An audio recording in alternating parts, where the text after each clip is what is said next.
Hi, welcome to the Divine Insight Show, and thank you so much for joining us wherever and whenever you're doing so.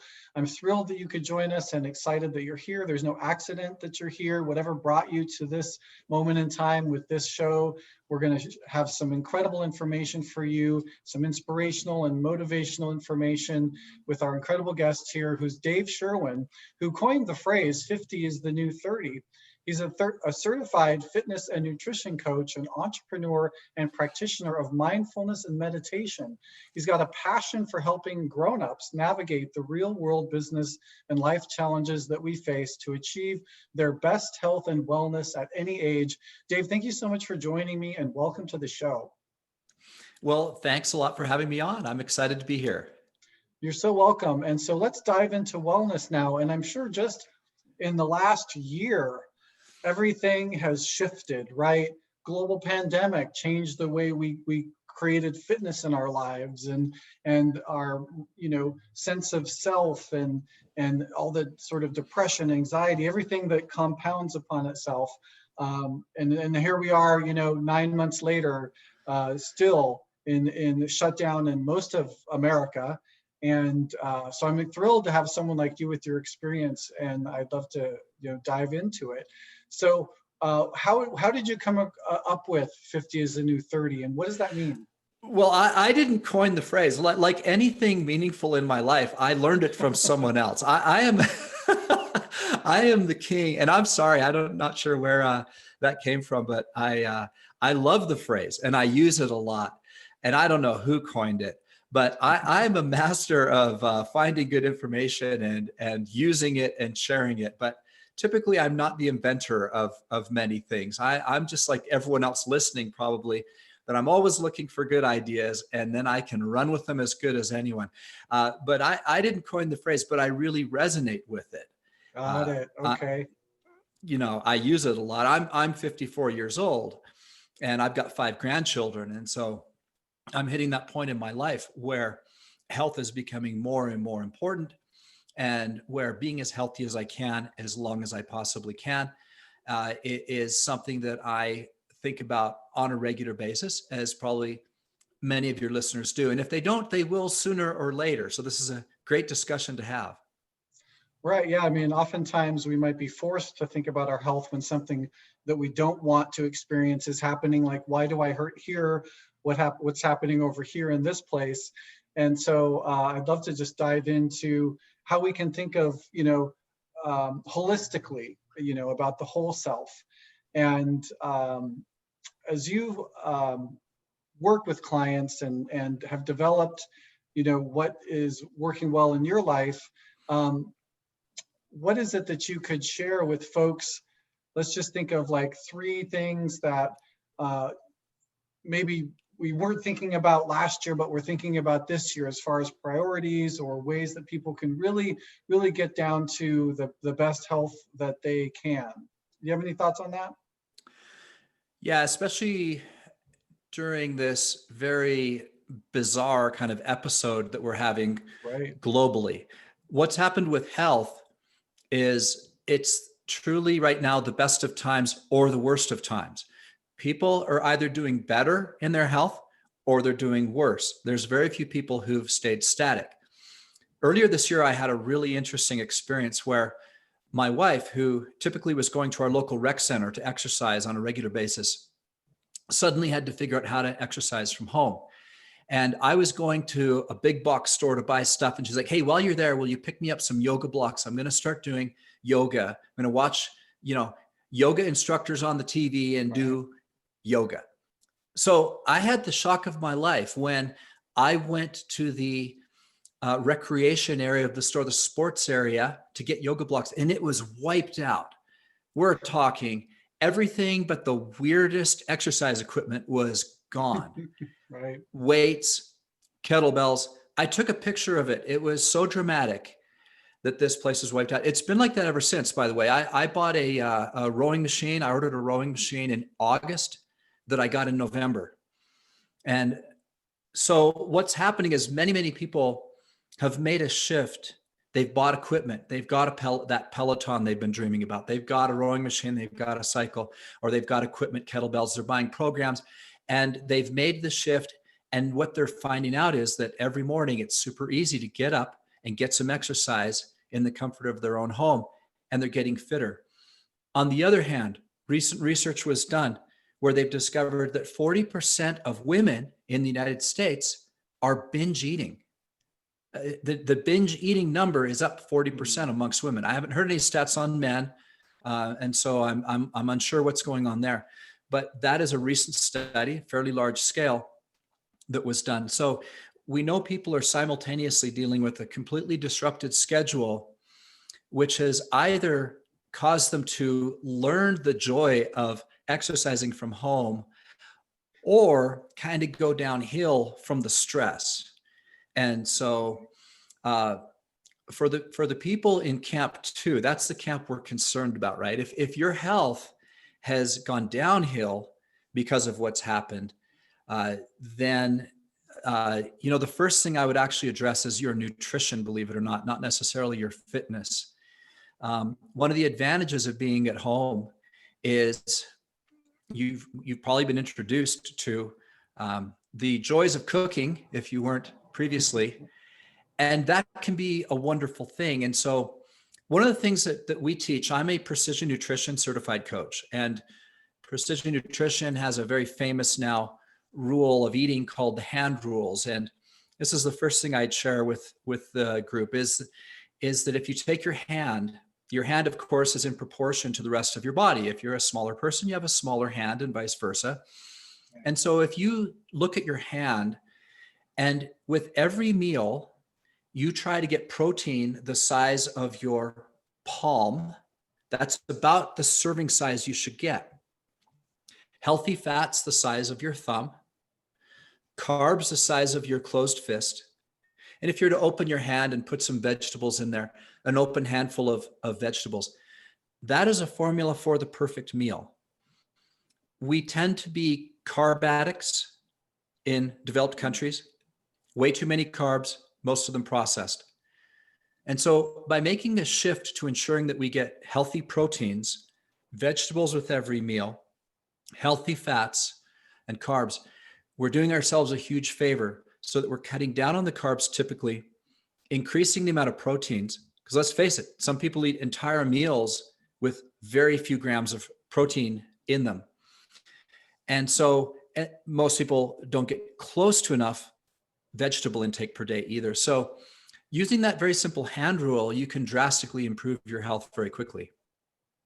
I love that. And I haven't seen that described, so I'm going to think about that myself. And I know, there's also a lot of fads around, super high protein, only vegetables, no carb, no gluten. And I happen to be one of those people that is pretty sensitive to some of the things that are most common in folks' diet. So, having to, I think one of the things I might suggest is, have a blood test that tells you what things you might be sensitive to. I think a lot of people are eating foods that actually slow their system down, that create brain fog or system sort of slowing down. And then they wonder why they feel tired and lethargic. Do you have any thoughts on that? Yes, as a matter of fact, there's quite a simple way to do it that works for many people, and that is to do it by body type. So body types can typically be broken down into roughly 3 types. Most people are either an endomorph, an ectomorph, or a mesomorph. You can simply Google this. As a matter of fact, the best article I know of is from the coaching company that I got certified with, Precision Nutrition. And if you Google Precision Nutrition, eat for your body type, something like that, that article will pop right up. And you can quickly read through it. And it's probably the easiest, fastest way, because you can really tell very quickly what your body type is. And then they will tell you how you would adjust the hand rules for your particular body type. There's also good research on eating according to your blood type, if you know what type of blood you have. But mainly, before you even do any of that, the vast majority of people are not even close to eating the way I described. And so before you go down this research rabbit hole, you could start with the very basics, right? So in all of my coaching, I want to keep things dead simple. If you're not getting 5 to 9 servings of vegetables every day, start with that. I don't care what your body type is, you need vegetables as the base of your diet. And then try to cut down on processed carbs and sweets, and try to work in those healthy proteins.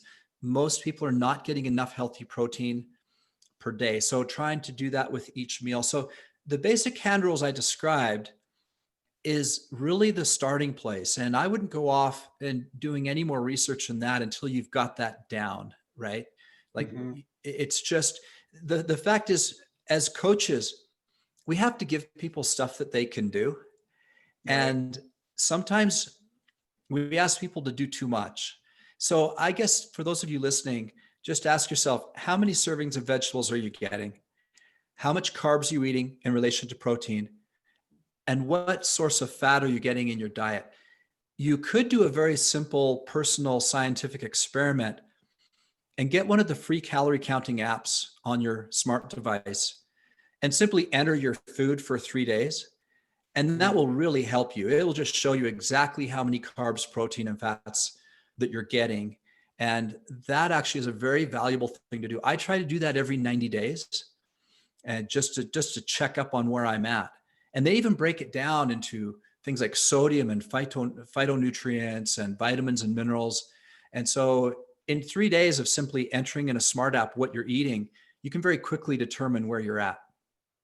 You know, that's really fascinating, and actually a very good point. I remember I had neck surgery almost 2 years ago, and after the neck surgery, I actually started working out and lifting weights, which would change the way my body was oriented, because the neck was oriented in a way that, as a climber and as a biker and someone who was relatively active, I was, you know, working out this in a certain way that I just didn't have good posture to begin with. So I'm remembering, and then when I went in there for the assessment and to work with a trainer, they put me on this app, and I noticed immediately that I was really frustrated with it, because I became very obsessed with it, because I think one of the things that people can tend to do, if you're someone who tends to be self-critical and maybe a perfectionist or maybe even partially self-sabotaging, what you might notice is that we set ourselves up for failure.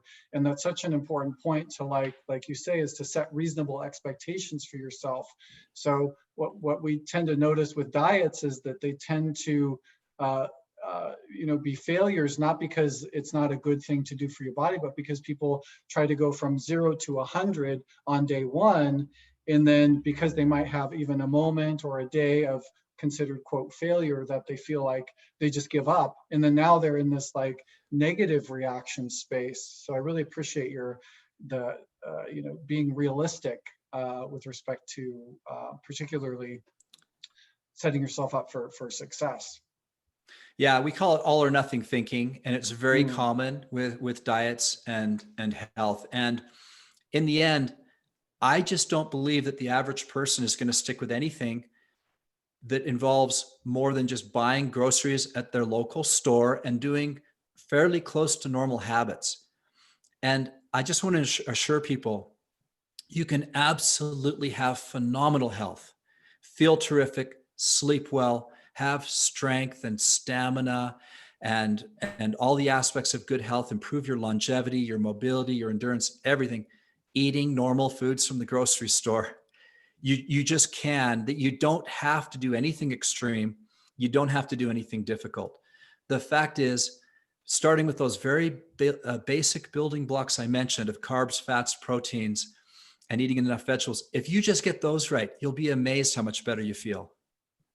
That's really great. So let's say, folks, in outside of diet, what type of exercise, either program or duration or number of days a week, do you suggest folks getting some type of physical exercise? Let's start with the what. The what should be something you love and something you'll do. Those two things, they go together. Again, very few people are going to do something long-term that they don't enjoy. And this is where it gets really interesting, because in our society, we use the word should a lot. Right.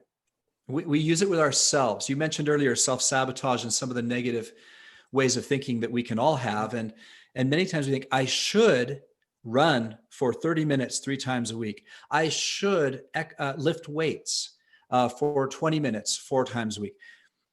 Get rid of all those shoulds, wherever they came from, who even knows? You know, we tend to, if we compared our brains to software on a computer, let me tell you, there seems to be a flaw in our very firmware that as human beings, we tend to adopt beliefs very quickly based on very little evidence and let them go very slowly, even even in the case of overwhelming evidence. That's our human nature. That's why we have so much hatred and these political arguments that we see out there. People are they have a very high level of certainty that they are correct. Mm-hmm. And one group of people is incredibly firmly correct that being on the left side of politics is the correct way. And if you're on the right, that means you are this way, and vice versa, right? And so I don't know if you're familiar with Jonathan Haidt and his book, The Righteous Mind. But for those, it's a wonderful book. And for those interested in this topic, it really, he's a social scientist, a university professor, and he dove into this entire topic. And it's fascinating. And I use the example of politics just because it's so polarizing right now and everyone knows what I'm talking about. But the same general feelings exist in health. You mentioned earlier the extreme methods of only eat 20 carbs a day or go into ketosis, or you should eat like this, fill in the blank. Those people are religious. They have strong beliefs that they are correct, right? That they won't let go of, even when they're unable to follow their own advice. It's true, human nature. And so one of the things that comes in here is basic humility and just backing up and becoming more in tune with ourselves. So instead of this, whatever you had in your mind that you should be doing for exercise, ask yourself, where did that come from? Who exactly told you that? Who made these rules that we have adopted and come to believe in so firmly? So back up, shatter the mold a little bit and ask yourself, what do I love? What do I really enjoy doing? What type of exercise could I do for the long term? It could be hiking. It could be yoga. It could be, for me, it's a combination. I love the rowing machine. A lot of people don't like the rowing machine because it gets a little bit repetitive and boring. I have found that problem is solved with apps. So I buy a subscription to an app. I put my iPod on a stand on the rowing machine. I follow along. And the miracle of our modern society and the communication we have, I'm actually being trained by a 8-time world champion rower with 2 gold medals, right? Through an app called a Sensei. I put that on there and it's just incredible. Instead of staring at the wall like we used to do a few years ago, we're following a gold medalist. That is true with everything. Yoga with Adrienne, right? It's a wonderful thing. She has an incredible channel. And to be able to just go to YouTube on your television at home, wearing whatever you want to wear and follow a world-class trainer. So for me, I do like to do some variety. I recommend variety, but it's what you're going to do and what you enjoy. There's one thing I want to answer. You asked when. 7 days a week is the answer. 7 days a week. Now, that's not 7 hard days. It's not 7 days of weightlifting. So for example, I'll tell you my simple routine. I follow my rowing app one day, and the next day I do calisthenics strength training, and the next day I do mobility. And I just roll in that 3-day cycle. And that just absolutely works for me. One of the ways I came up with that, and let's back up for a minute, back to the revisiting who you are and what you love and what's going to work for you. One of the things we have to ask is why? Before we jump into the plan, everyone listening right now, I just want you to ask yourself, why? Why do I want to create a health program or improve the health program that I have? And in that questioning, you might want to review all the different aspects of health and figure out what's most important to you. Some people love strength training. Some people love endurance training and want to do a marathon.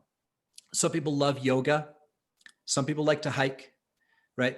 Think through that, but also think about the underlying reasons why people love them. There's endurance, there's cardiovascular health, there is strength, there's mobility, flexibility, there's longevity. These are all different aspects of health. There's accuracy, balance. All of these things are part of being healthy. So it starts with why. What's most important to me? What do I really value?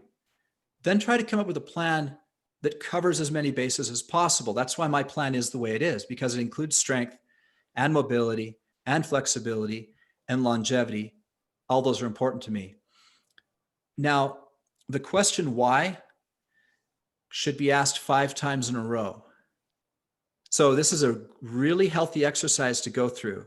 So you start with the question, why would I develop an exercise routine? And your first answer might be to look better. That's fair. Looks is an important aspect of health. But then you ask yourself, why do I want to look better? And now you start to get a little deeper. Well, because I want to really be attractive to my significant other, right? Or find a significant other. And then we say, why? Well, because I want a really meaningful relationship in my life. We say, well, why? And you see how that works. And on the 5th why, we get to what really, really matters to you.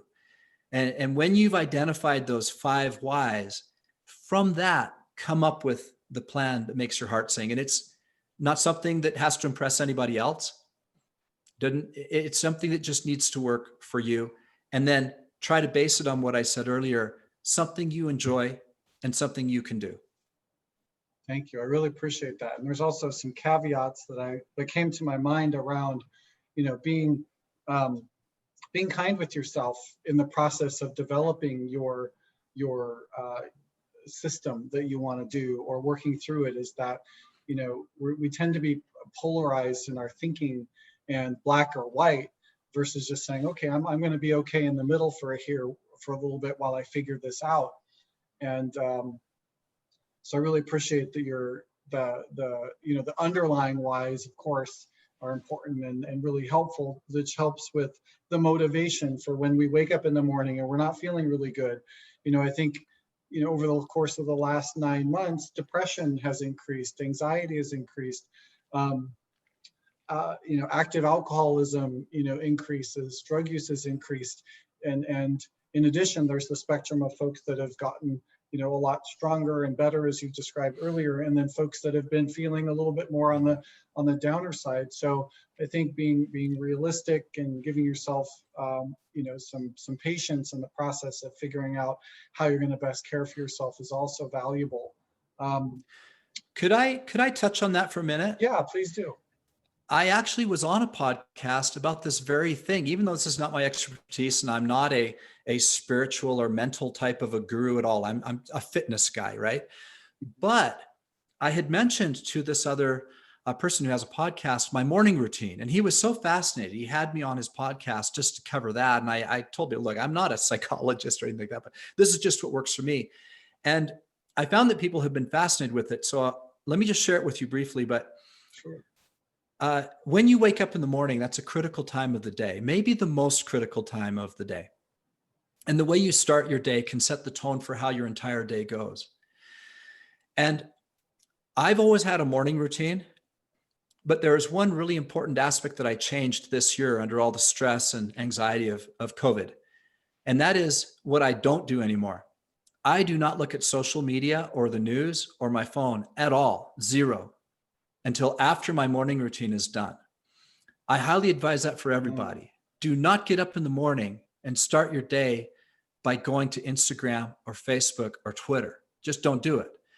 If you can start your day instead with exercise and meditation and planning your day, those 3 things. Now, the way I do it is I actually have a dog, so I walk my dog first. And when I'm walking my dog, I'm thinking about what's coming up and doing some of this while I'm out with the dog. Next, I plan my day. And the reason I plan my day before I meditate is because if I don't, I find that I start thinking about it. It interrupts my train of thought or my meditation because oh, did I remember this? Oh, I didn't check my schedule. Maybe I have something coming up. You see, so I make sure I look through my calendar for what time my first event is, and then plan out my most important activities. And then I sit down and I meditate. And I'm no guru. I'm not a Buddhist monk. I just have a very simple plan. I meditate anywhere from 10 minutes to 30 minutes a day, depending on the situation, the time that I have in the day. And then from there, I exercise. Now, I used to exercise first, then meditate. But what I found is that after meditating, I'm a little stiff, right? And maybe that's me, and I'm getting older. I'm 54 years old, but I've been sitting for 20 minutes to 30, usually 10 to 30 minutes. And so I found that moving from meditation into exercise is a good way to do it, just because it gets me loosened up and gets the blood flowing. And then after that, I can look at social media, check my email, and move into all those things. But that routine has worked so well for me. I highly recommend it to anybody listening. And the other corollary to that is about in June of this year, I found that a lot of these negative aspects of things going on were really weighing down on me. I found I was really carrying them with me. And I love Facebook. I'm not much of an Instagrammer. I guess I'm kind of old school. I love Facebook. Most of my connections are on Facebook. And what I did, I spent probably 4-5 hours one day. And I went back through my posts, actually through my friends' posts for a couple months. And I unfollowed every single person who was toxic or too political or negative. Now, I didn't unfriend them because some of them are friends, some of them are family. And luckily on Facebook, you can simply opt to not see what they post. Right. Or you can put them on vacation for 30 days. You are I'm on vacation from you for a long time. And that way, when I do turn it on, I'm not being engulfed with negativity and toxicity. Right. Well, what's interesting about the way that you describe yourself, I would say you're pretty humble, because you describe yourself as not, sort of maybe intentionally spiritually minded, but the practices that you've described in many ways, are similar to those who do consider themselves spiritually minded, because it allows for things like, setting the tone for the day allows you to, be open to your own creative process instead of being waylaid or sidelined by other people's first thing in the morning, where you're now or potentially caught into a negative spiral, or even a conversation for 20 minutes with somebody on Facebook first thing in the morning, when you're supposed to be getting yourself ready for your day, and suddenly you're upset at something that happened on Facebook yesterday, which or whatever. So it's really good. In fact, I think I'll incorporate that into my routine as well. But I think it is kind of interesting to me that you're saying that, but yet you're still putting practices in that protect your energy field, protect your mindset, because a lot of this really does involve us creating the mindset and the life that you want to live by feeling better.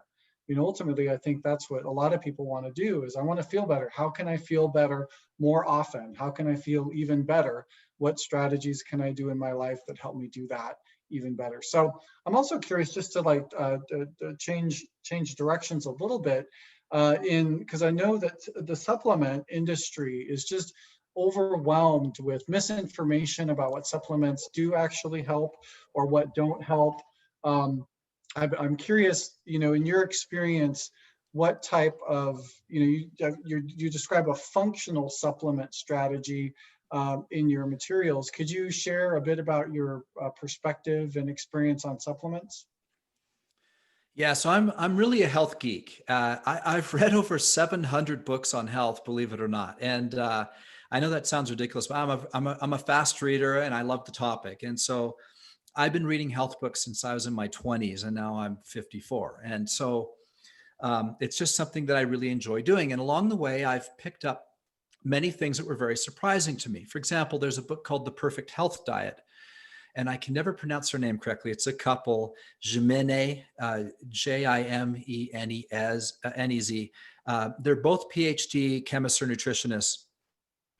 And the book Perfect Health Diet is kind of an unknown. It never gained massive popularity, but it's absolutely phenomenal. I recommend it to anyone listening.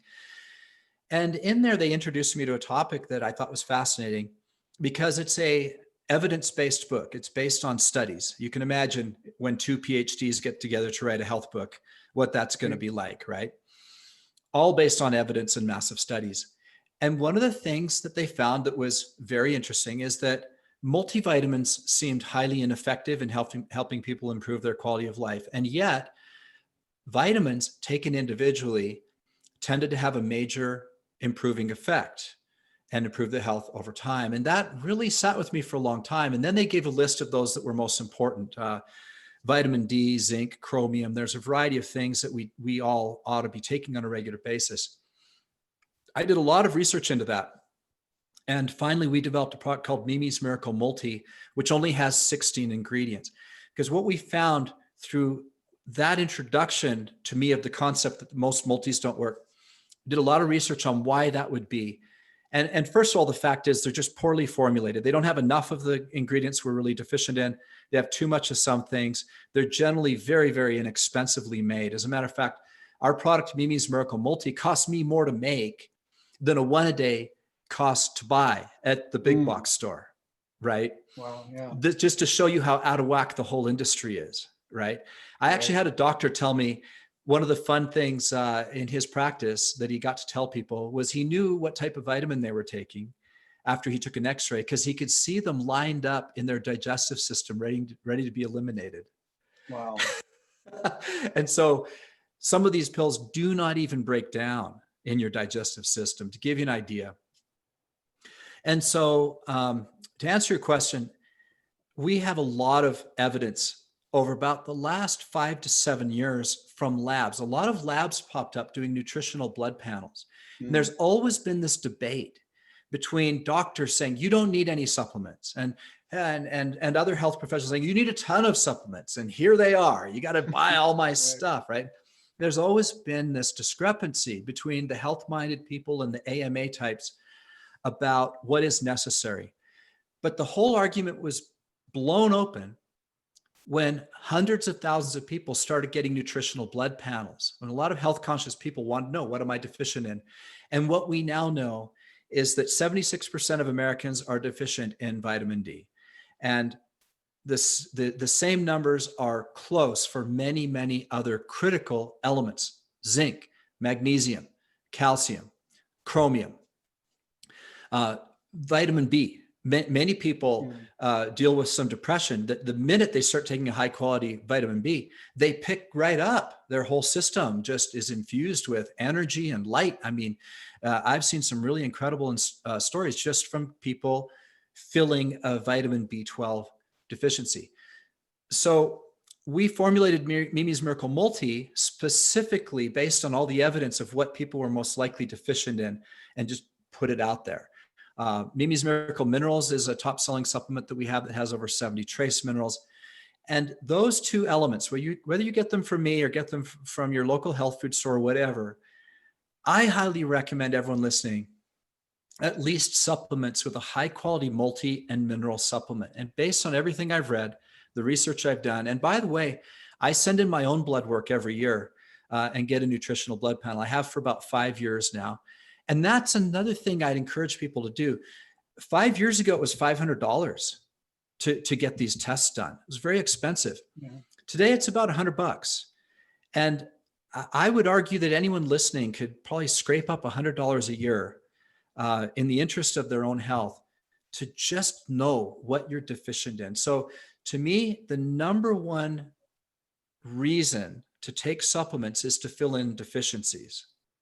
There are other supplements that don't necessarily fill in deficiencies, but can make your life better.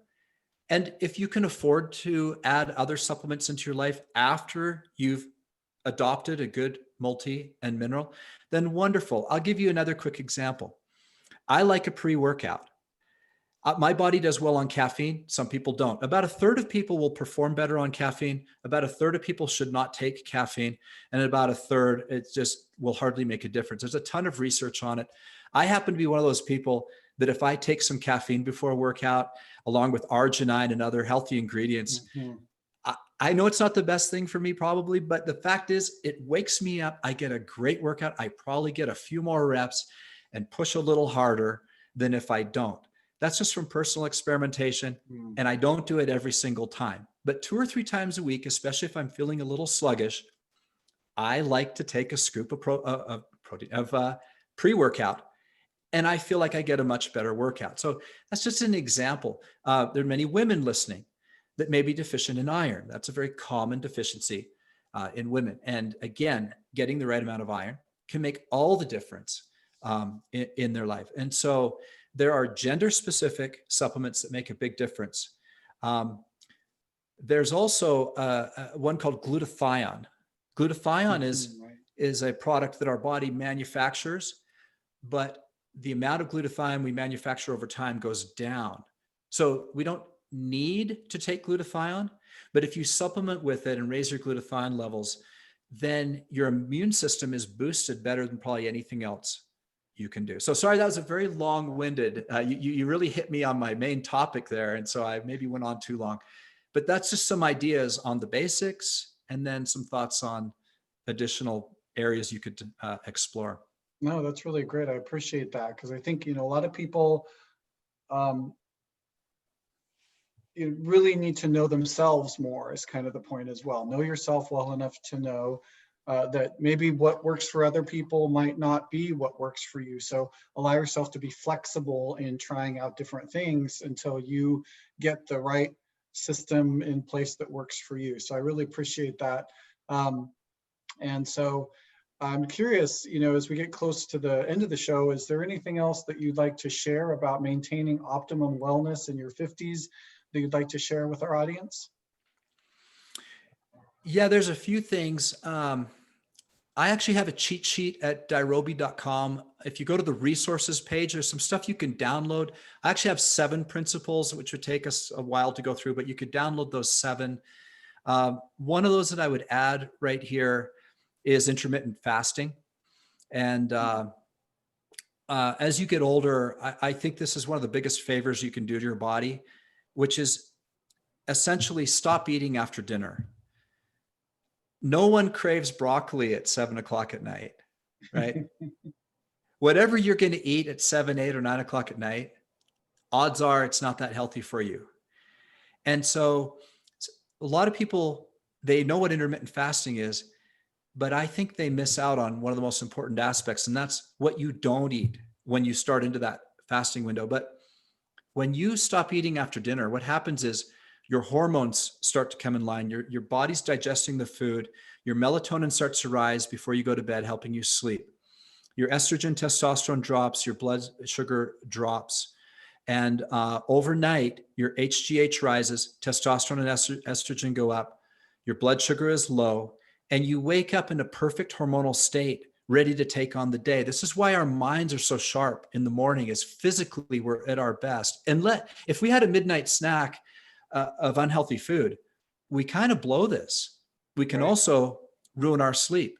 So intermittent fasting, especially committing to not eating after dinner, puts our body in the perfect state, prepared to do all the things I talked about before, to meditate, to plan the day, exercise. You feel great. You feel light. You feel full of energy when you exercise before you eat.